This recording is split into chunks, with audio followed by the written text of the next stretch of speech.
ګرانو مینوالو ډیر ډیر سلامونه او نیکی هیلې د ګرانو مینوالو په ډیر اصرار د KTR د دویم برانچ پرانیسته به په 8 جنوري کال 2025 د شروع په ورځ کولی شي. ګرانو مینوالو ته درخواست دی چې په دې پرانیسته کې د زړه د خلاصه شرکت وکړي.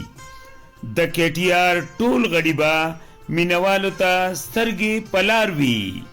زیات ساتئ انګرو ډیری چوک ته نږدې د برفخانې د لارې په خوله کې د نعمتي شیرین بیکرۍ مخامخ نوی بایپاس مینګور اسوات ماسپښین 2:30 بجې.